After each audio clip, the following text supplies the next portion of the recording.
Hello mga kawalwal, magluluto ako ng pritong isda. Ito, piniprito ko na mga kawalwal. Ulam namin pang tanghalian mga kawalwal. Ito naisipan ko, tsaka tahong. Magigisa din tayo ng tahong dyan. Yan, naglagay tayo ng mantika, luya. Maglalagay rin tayo dyan ng bawang, sibuyas mamaya. Yan, pababrownin muna natin luya mga kawalwal. Yan. Pag na-brown na yung luya, tsaka na natin lalagay yung bawang tsaka sibuyas. Konting halo lang, konting halo, yan. Yan.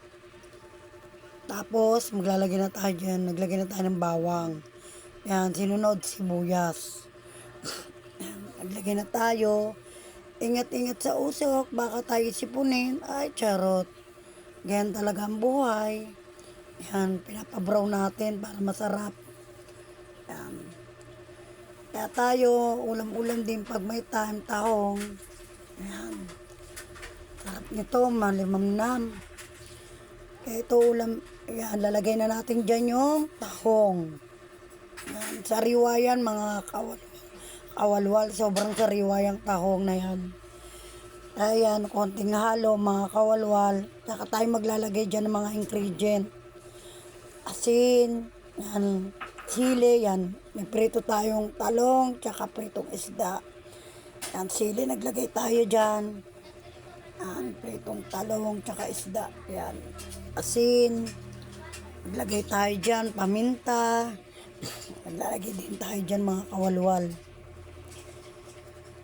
Yan, lalagyan natin ng konting sabaw yan mga kawalwal. Yan. Yan, naglagay na tayo ng sabaw, kaunti. Yan. Konting kulo lang yan. Mga 10 minutes o 15 minutes luto na. Mga kawalwal. Madali lang maluto yung tahong. Yan. Kumukulo na at nilagay natin yung malunggay. Diba masarap, yummy yummy. May ulam na tayo mga kawalwal. Maraming salamat.